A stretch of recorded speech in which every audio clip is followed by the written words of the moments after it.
There is a lot going on, from discovering who the assassin is of the United Healthcare CEO, to Syria falling, to so much going on as President Trump tries to gear up for Inauguration Day.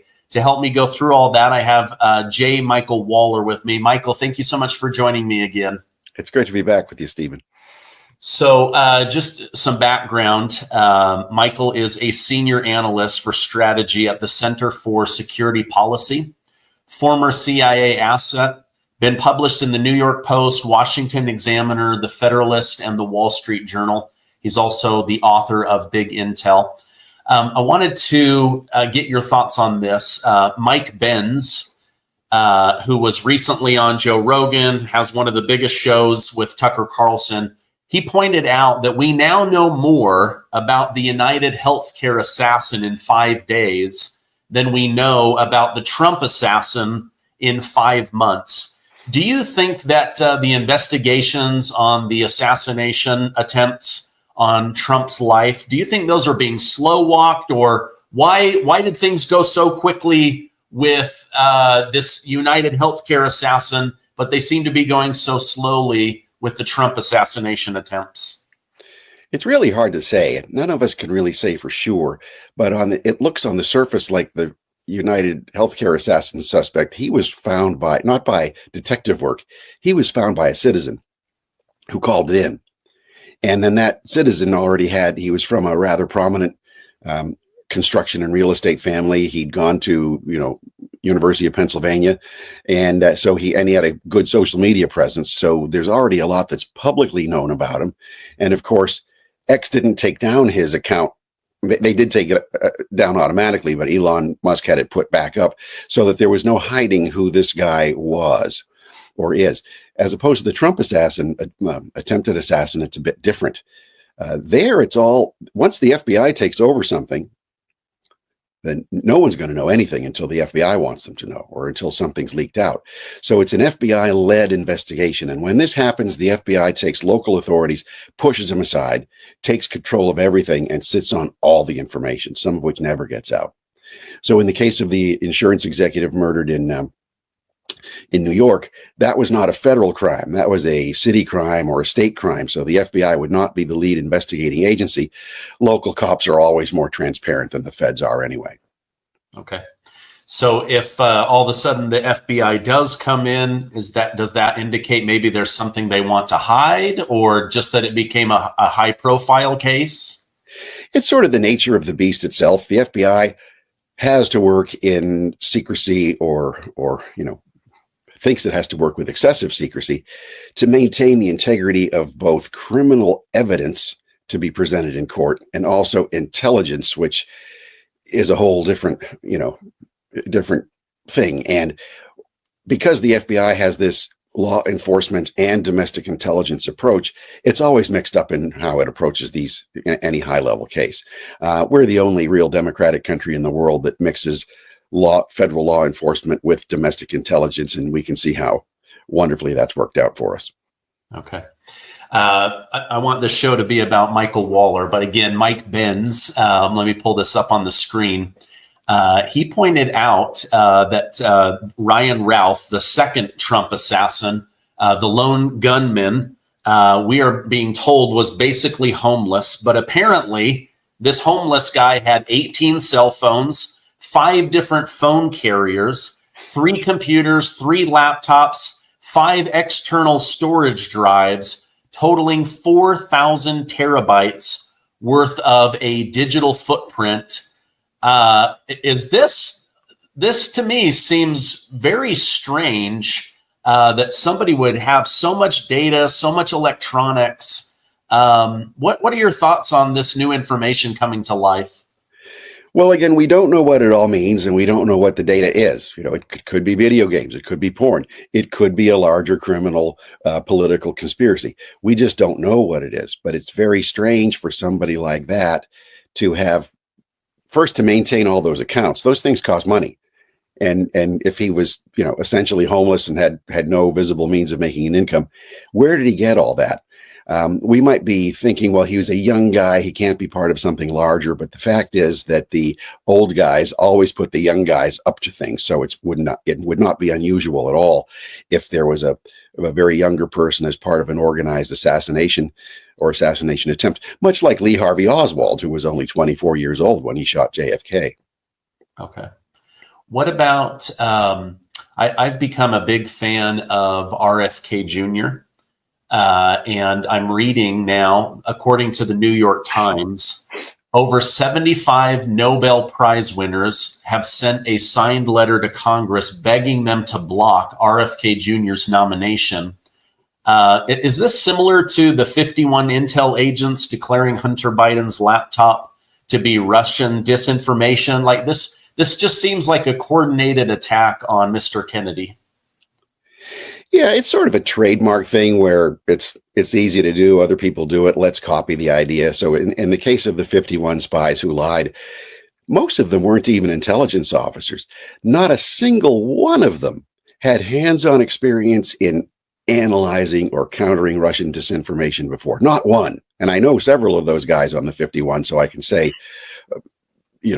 categorically that some of them know nothing about it beyond things they read elsewhere. So they're just, and some weren't even in the intelligence business at all. They had purely military backgrounds or other backgrounds. So they're just using credentials as a way of saying, I'm more credentialed than you, therefore I'm smarter than you, therefore take us at our word. So you have the same thing with the 100 who came out against Tulsi Gabbard. We all have intelligence experience. We're concerned. Really, look, you had some, Deputy Assistant Secretary of State for Women's Issues. You had the former ambassador to Tuvalu. I mean, come on, these are not intelligence experts who are able to comment on this as real people concerned with intelligence, although a lot of ambassadors do deal with intelligence quite closely. It's just using the credentials of people in order to slam a nominee. If you look, I compared both of those lists. Both the 51 spies who lied and the 100 who came out against Tulsi Gabbard, they don't overlap at all, not even one person. So you can see right there that the people who came out against Tulsi Gabbard knew that the 51 spies who lied are too radioactive to be politically useful anymore. So now let's come to these Nobel Prize winners. Well, first, they're all liberals. They're all lefties. Isn't it great that there is a prize named after a man who was an avowed anti-Semite, who was called an agent or a merchant of death at the time. He built his fortune inventing dynamite that was then militarized. So I mean, they're all using his name as their prize. It's like people who go to Yale or Brown University and say, look, we have PhDs from these schools, coming out against racism. They've got their name attached to institutions founded by titans of the slave trade. So I think it's a real scream to see all of these liberals coming out with these prestigious names that if those guys were alive at the time, they would want nothing to do with them. So again, look at all those people, those 75 Nobel winners. Very few of them, about half of them, are in the medical profession. So how can they comment at all as authorities on the medical issue? So again, it's just fancy titles designed to impress us. Okay. But it is coordinated, right? Do you think that there's one person that was out collecting names? Hey, add your name to this roster so that we have a bigger group. Okay. Yeah, I mean, they don't just come together and say, hey, us Nobel Prize winners, let's all collectively get together. Of course, somebody's out there saying, hey, look, we want to slam Tulsi Gabbard. We want to slam RFK Jr. We assign this letter for me. And that's how it goes around. Like the 51 spies who lied, the letter was sent around by a top former CIA official, Mike Morrell. So these things don't happen on their own. Okay. Going back to Tulsi Gabbard, there's been a lot of pushback on just about all of Trump's nominees, but Tulsi Gabbard specifically, it appears that they're trying to link her to being a traitor to the United States, to being somebody who's possibly a Russian asset, to being someone who's somehow connected to the former president of Syria, Bashar al-Assad. Any truth to any of those? Or again, is it just a smear campaign in order to get her blocked? Are you feeling the stress about giving your family a memorable holiday? You're not alone. Prices remain higher than ever, and a lot of us are maxing out our credit cards. Now is the perfect time to take control of your finances and pay off that debt. If you're a homeowner, American Financing can help you unlock the equity in your home and start saving. Their customers save $800 a month on average. Just imagine what that can mean for your family. Plus, if you act now, you may even be able to delay 2 mortgage payments, giving you extra cash for the holiday season.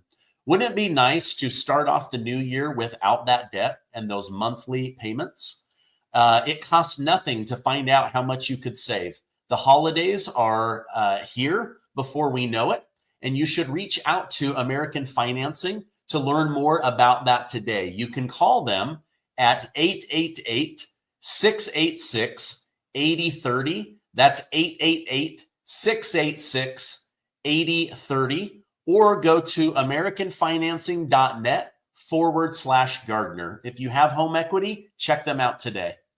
Well, you've got this obsession with people who used to make a lot of money from the Kremlin. All of a sudden, when Putin, came out against LGBT and kicked the Soros people out, they all turned against him. So this is the whole crowd who's against Tulsi Gabbard on Russia. She said things on Russia that I don't agree with, but so what? I mean, we don't all agree on everything. She never admired Putin or praised Putin or helped him, but she's accused of being a Putin tool. This is just sick, poison politics. And as for the Assad thing, look at what she said about Assad several years ago that the left was slamming her for. It all came true.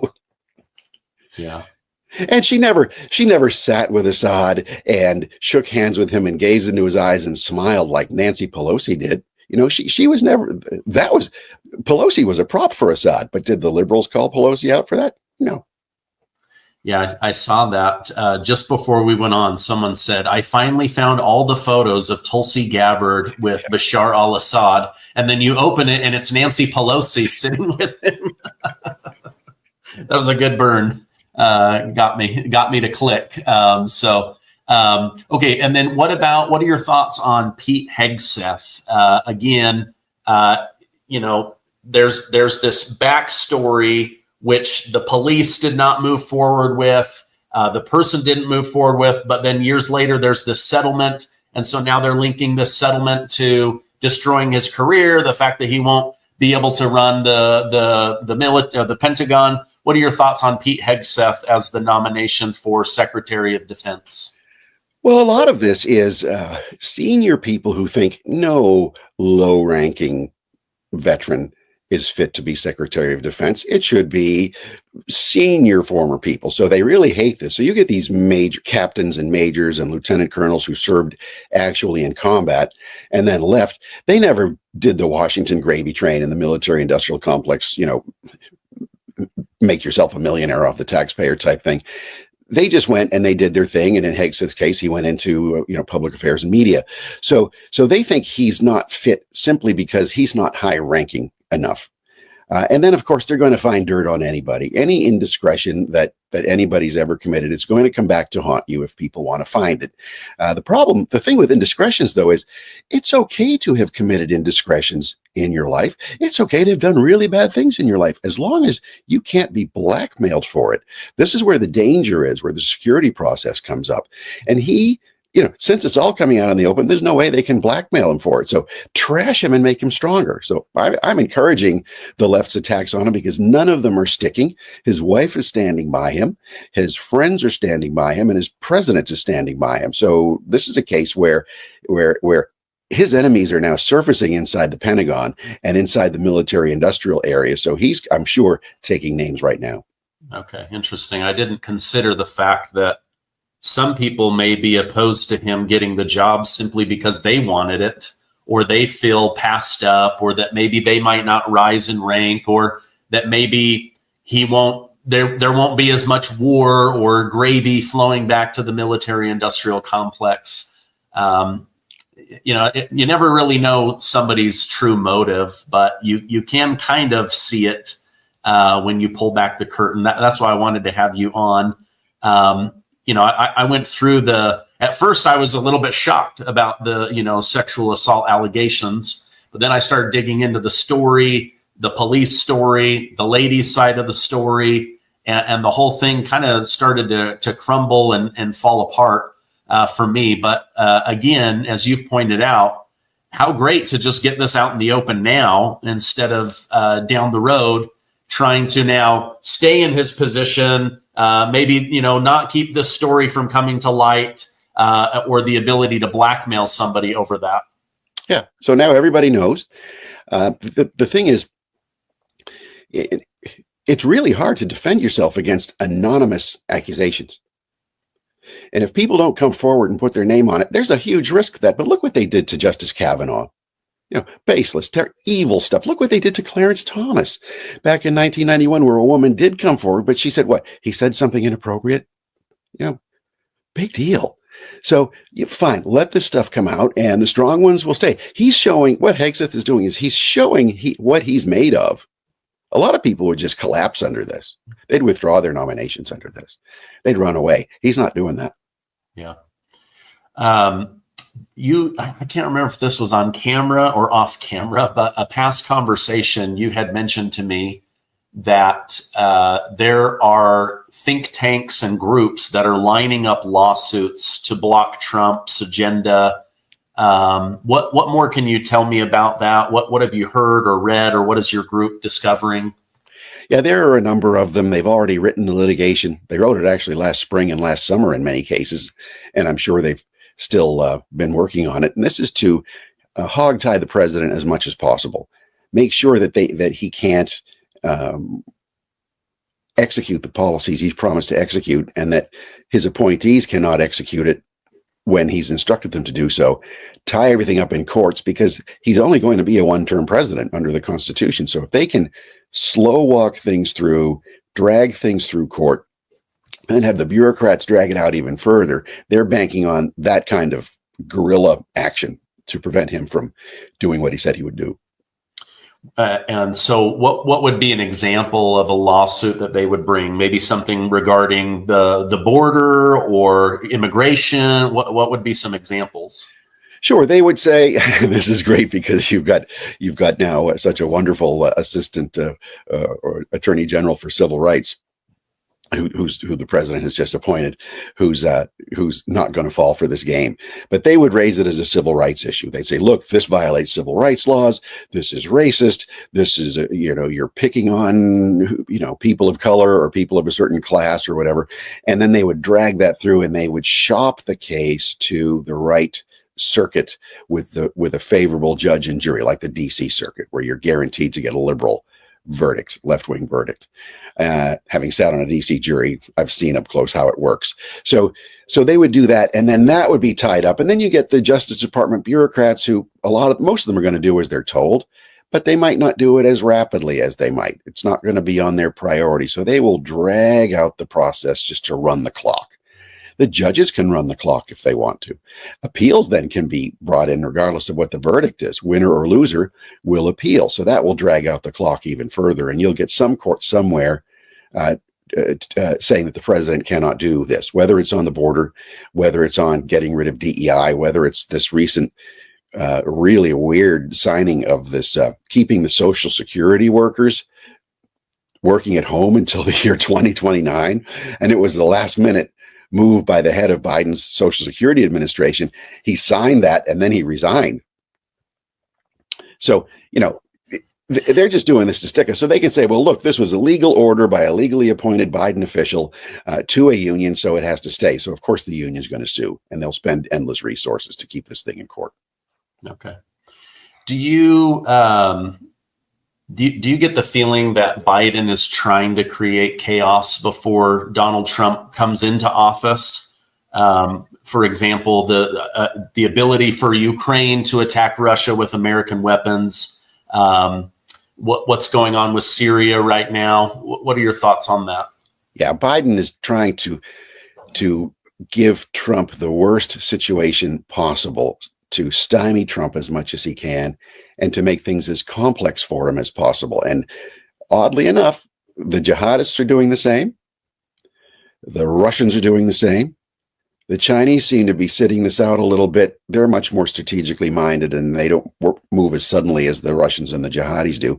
But you can see them all. They're all basically on the same team, even if they don't like each other and they're not coordinating with each other. So you can see where Putin is really trying to put Trump in a box before Trump takes office, because Trump has said, I will end the war in Ukraine. I'm going to make life miserable for whichever side doesn't agree to just have a peace agreement.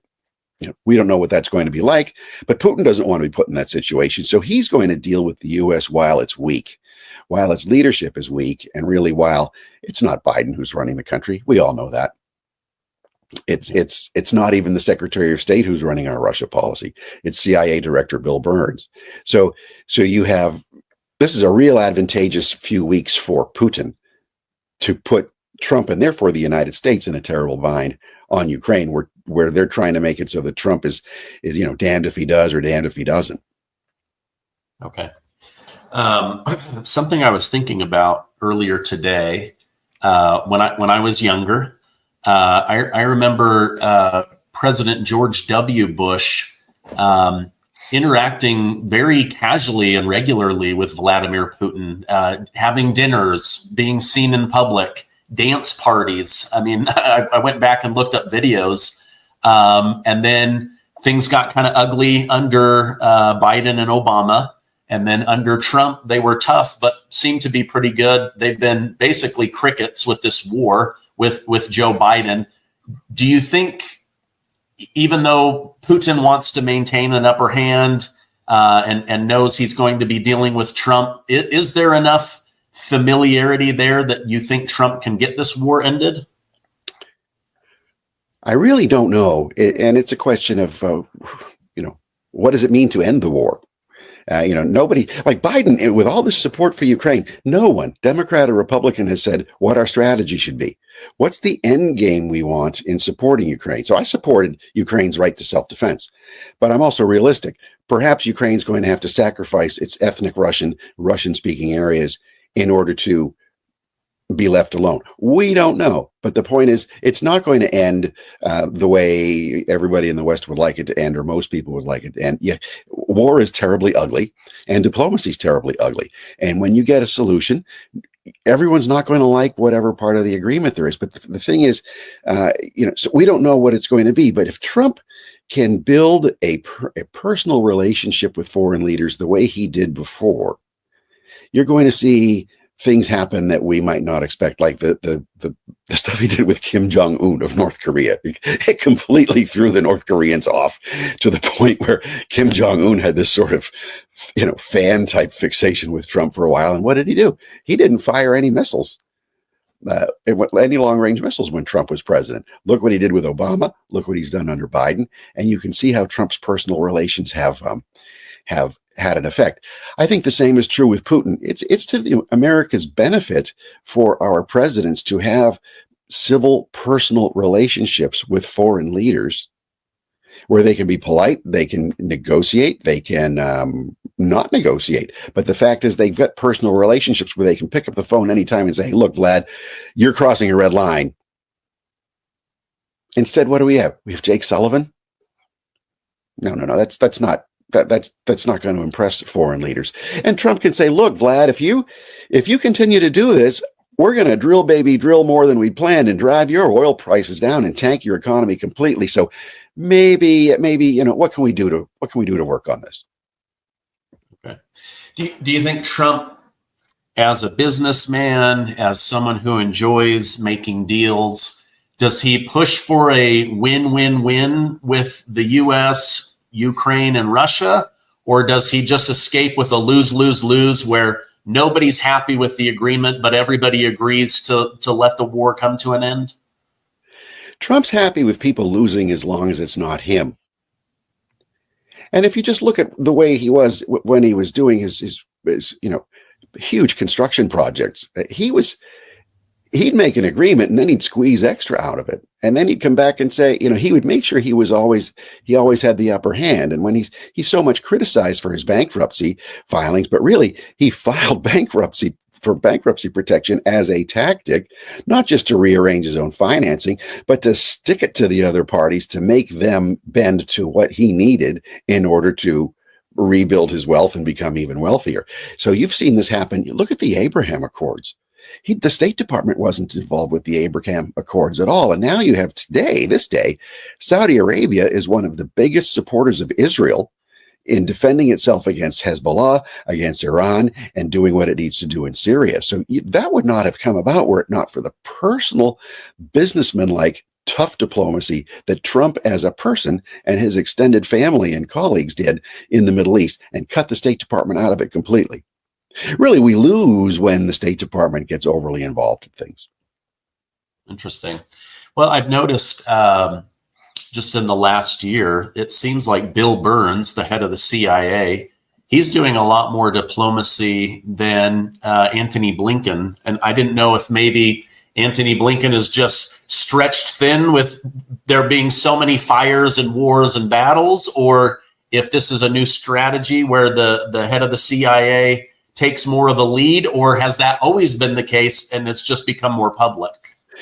No, this is really dangerous when you have the chief of the CIA becomes our top diplomat. This is just dangerous for the United States. And here's why. The State Department's job is to be the diplomatic service. That's what it is. The Secretary of State is the nation's top diplomat.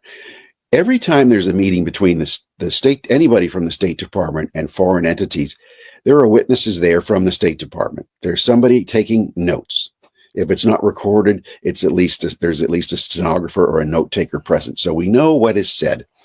There's always a second source there on the American side to help the Secretary of State remember what he said and promised, or remember what the other guys have said and promised or threatened, so that there's no confusing anything.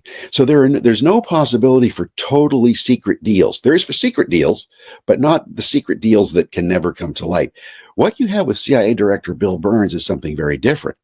Because he was ambassador to Moscow before and he speaks Russian, he's going into these meetings with Putin and the Russian intelligence chiefs, including the chief Russian spy hunters whose job is to defeat whatever the CIA is doing. He's going in on one-on-one meetings with them in Moscow with no note takers, nobody from the State Department or CIA with him, no American interpreter to translate from between Russian and English. Even though Burns speaks excellent Russian, you still have to have an interpreter for that little word to redefine or that nuance to define, and just to know what both sides are really saying. None of that. So these are one-on-one meetings between CIA Director Burns and Vladimir Putin, with the head of the SVR, Russian Foreign Intelligence Service, and the head of the FSB, Domestic Intelligence and Counterintelligence Service. Secret meetings. And Burns is running our Russia diplomacy now. That screams out collusion between Burns and the old KGB. Yeah, I wondered about that. I didn't know all those details. So thank you for filling us in on that. And you know, if you go back to the Tucker interview with Foreign Minister Lavrov. Lavrov is a fantastic diplomat. He's been foreign minister for 25 years, but he was trained and raised under the wing of Soviet Foreign Minister Andrei Gromyko, who was Stalin's ambassador to the UN, and whose father was a youth communist organizer under Lenin. So Sergei Lavrov is a very wily, very bright, ingenious diplomat. Tucker pinned him down. He said, "You've had no back channels with the United States all this time." And Lavrov corrected him and said, "No, we've had back channels, but I can't say who they are because I don't want to ruin their careers." But he did name a couple people, but he never indicated any of the meetings with CIA Director Bill Burns, even though those were not, the existence of the meetings were not secret. So he was covering up for Burns. Interesting. Okay, so there has been communication that you and I are unaware of, because I've been reporting on my channel that Biden hasn't really spoken with Putin in almost 2 years. Yeah. How are you going to avoid World War III, nuclear war, mistakes of missiles, misinterpretation, if there's not communication happening? But there has been. Now it makes me wonder who's been speaking with Russia. Yeah, it's been the CIA director running our policy toward Russia.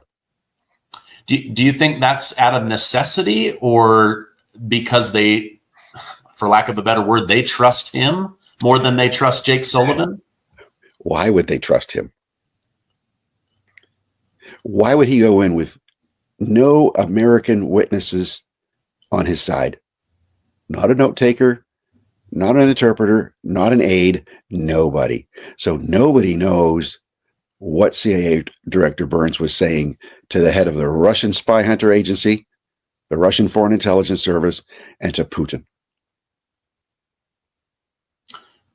What about Israel? Is Bill Burns being deployed to Israel, or is that mostly Jake Sullivan and Antony Blinken? Yeah, you don't see that. You don't see Burns involved so much in Israel. You see it. That's more State Department and White House National Security Council. Just think of it, though. The person at the top in the White House National Security Council, the one he's called the National Security Council Senior Director for Intelligence Programs and for Defense. So he's got both of those posts. It's a hugely important post. His name is Maher al-Bitar. He's of a Palestinian family. He worked for the UN agency that was supporting Hamas. He has been involved in all kinds of Hamas solidarity activity in the past. And he is running all White House programming on intelligence and defense. So that should tell us something about who's running our Middle East policy. What do you notice think? There are no leaks against him. You don't hear leaks from the State Department or the FBI or any place else. People seem fine with him. What do you think Trump's approach is going to be to the Israel-Gaza situation? You know, he made the last-minute trip up to speak with the Muslims in Michigan and said, I'm going to get this thing ended. I want the death, I want the killing to end. At the same time, he's telling Jewish people of Israel, we got to get this thing wrapped up. We got to be done with this. It's a delicate, this has been a hard topic for me to cover on my channel. How do you think he's going to approach Israel? Well, first, we don't know what he's really going to do, but look at the people around him. He's appointed Seb Gorka to be his chief counterterrorism guy on the National Security Council. So it's not going to be a wimpy approach. When Trump says, I want to stop the killing, he means he wants to stop the killing, but he wants the jihadists to stop the killing too. So I was pretty uneasy about the deals he made in Michigan to get those votes, because a lot of those Michigan voters who flipped on against Biden, they flipped because they thought he was insufficiently against Israel. Because he was supporting Israel, but he was holding them back. So we can oppose him I could oppose him for, let Israel wipe out our enemies for us. Keep us out of it. But Biden's approach was, we're going to help the Israelis, but we're going to put them on a leash so they can't hurt the Iranian regime and they can't do too much damage to destroy Hamas and Iran's other friends. So that was the big difference. So I'm kind of nervous about this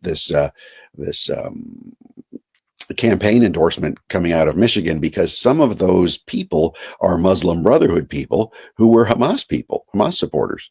So that remains to be seen. But on the other hand, if the president needs that for a win, but he puts Seb Gorka in to run our counterterrorism policy, Seb knows exactly who the Muslim Brotherhood is, or what they're all about, and I can imagine what he would recommend.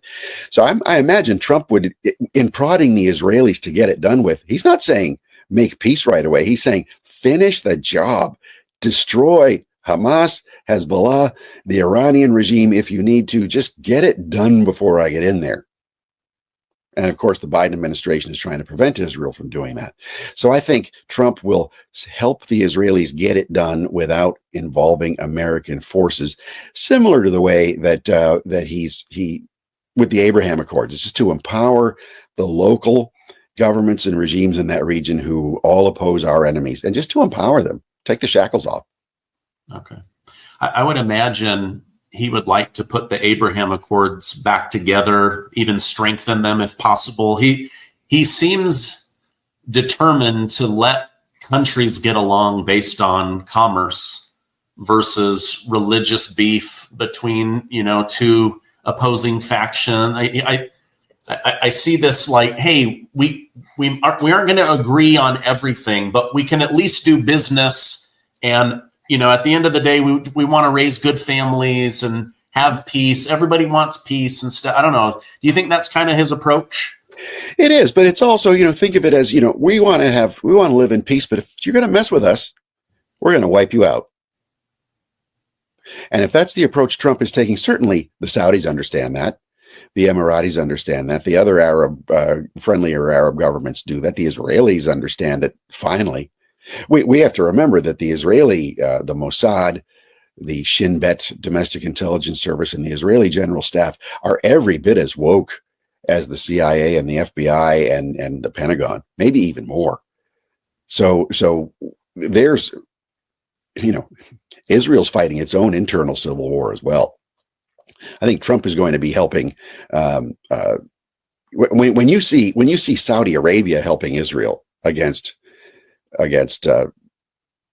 its Iran-backed enemies, that's a real game changer. So for Trump to come in, yes, to bring back your point, he's certain to revive the Abraham Accords, because that was the keystone of his foreign policy victory. And of course, one of the people involved closely in the Abraham Accords and in the Trump's Warsaw speech for a sovereign Western nations defending their sovereignty and joining together to defend Western civilization.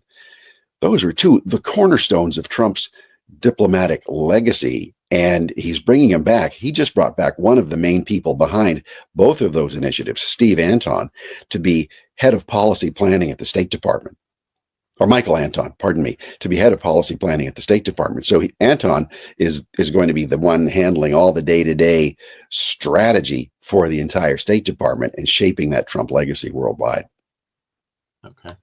Do you think, I'm trying to come up with a question on the fly. I know what I want to say, but basically, do you see Trump trying to strengthen our relations with Saudi Arabia in an attempt to strengthen the power of the dollar around the globe?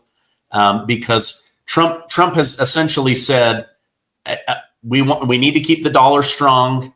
We need people trading in the dollar to keep America, strong. At the same time, he doesn't seem to be opposed to Saudi Arabia. Saudi Arabia doesn't seem to be opposed to him. There was bad feelings between Prince Mohammed bin Salman and Biden, but I don't see those bad feelings between him and Trump. No, not at all, because Trump's view is, well, first, every American view should be the petrodollar must always be supreme. That means that international oil trade must be denominated in dollars, because that strengthens our dollars. When you had Biden going after the Saudis in support of the Iranian plan and the Muslim Brotherhood against the Saudis finally said, screw you guys. We're going to sell oil in Chinese currency. We're going to sell it in whatever currency people will pay in. Well, that's destroying the petrodollar. And then you had Putin and Xi Jinping and the Brazilian government and the government of India and other governments uniting together in this trade bloc called BRICS, B-R-I-C-S. And they're now talking about having their own currency to compete with the dollar. That's when Trump came out a couple of weeks ago and said, anybody who tries to destroy the dollar, we're going to fix them. So you had a little bit of backing off on that. So it's vital that we maintain the value of our dollar. Otherwise, we're just another overinflated currency. Okay. And a lot of that starts with Saudi Arabia. That's one of the reasons the US dollar was so strong. The first time I had this thought, Michael, was just a couple weeks ago. President Trump was front row at the UFC. He had RFK Jr. there. He had Speaker of the House, Mike Johnson, a couple other people. Sitting right next to Trump was a gentleman, and I can't remember his name, but I looked him up. He's like the executive director for Aramco. Yeah, Aramco, which is the biggest oil producer in the world, the biggest company, one of the biggest companies in the world. It just got me thinking, okay, wait a minute. I could see Trump doing some serious relationship repair and diplomacy with Saudi Arabia in an attempt to make the dollar strong and then to make the Middle East safe, have that peace. It was a thought that came in my head while watching that fight. Yeah. Oh, and the symbolism is so powerful. So Trump is surrounded by his closest American political allies and friends, and then he brings in the head of Saudi Aramco to come in just to have a good time. Think of the symbolism of that. What does this say? He could have picked,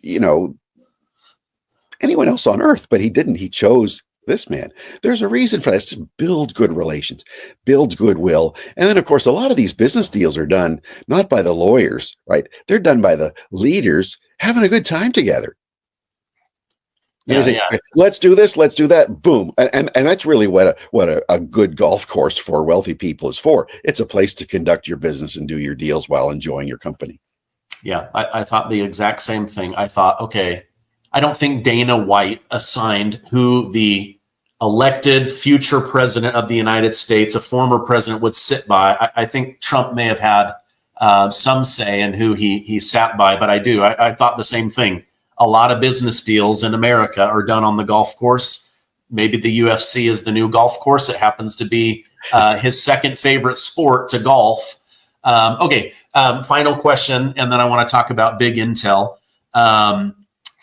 You had mentioned on your Twitter feed that just days after President Trump won the 2024 presidential election, that Biden released almost $10 billion worth of sanctions to Iran. Help me understand what that is. So the Iranian regime is under international sanctions. So it cannot collect a lot of its oil money. So it's collected, but it's not being given to the regime. So it's not our money, even though I would say, you know what? It is our money. And here's why. The Iranian regime owes us reparations for all the terrorism it has funded over the years and all the IEDs its proxies planted in Iraq and Afghanistan. So we pay us back a few hundreds of billions, and then maybe we'll consider it. Anyway, that's not the way it works in real life. It's supposed to be sitting there so that a future, post jihad Iranian government that's friendly to us can have access to it to rebuild their own country.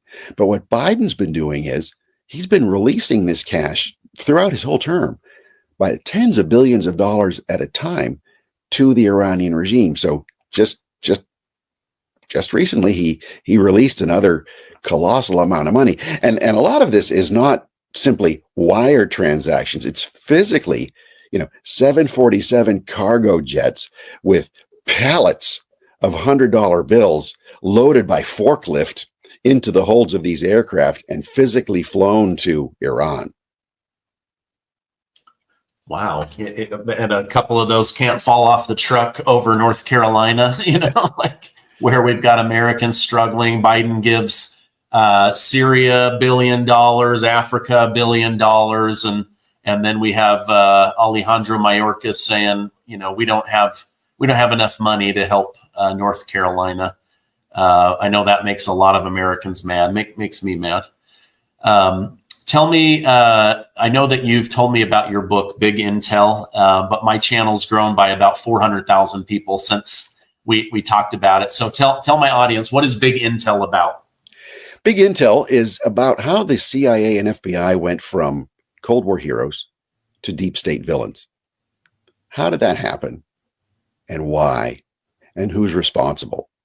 So it started out as a book just to look at how the CIA and the FBI went woke. I thought under Obama, continued under Trump nonstop, and into Biden.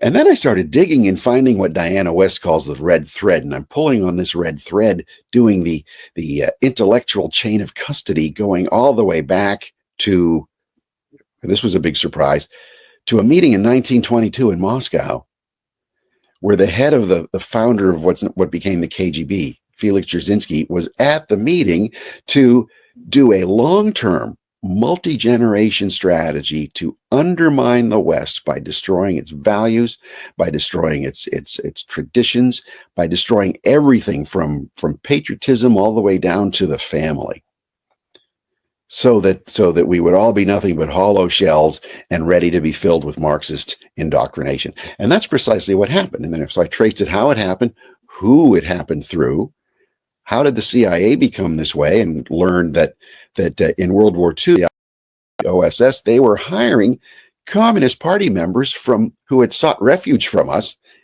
coming from Europe. And then we hired them as intelligence analysts. And then the CIA went and hired some of them. One of them was Herbert Marcuse, who was one of the main developers of critical theory, which became critical law theory that's infiltrated all our law schools now and our courts, critical race theory, DEI, and all of that. Well, then the CIA has been hiring these graduates all over the years, and the FBI has been hiring them over the years to the point now that they have become woke, weaponized instruments of central power. Wow. Okay. So that's what the book is basically about, but it also has 2 chapters at the end about what to do with it. So it goes, I name all the names of those who were responsible for it, especially under Obama, of actually imposing this from the top down, because it was infiltrating from the bottom up. This was now the Obama team specifically came in to impose it from the top down. So it has the executive order numbers, the dates, the texts, all of that, all told in a very readable fashion. And then recommendations at the end. What do we do? What do you do with the CIA? What do you do with the FBI? So I recommend we need a foreign intelligence service. We need something that does most of what the CIA does. We just don't need it to be abusing us.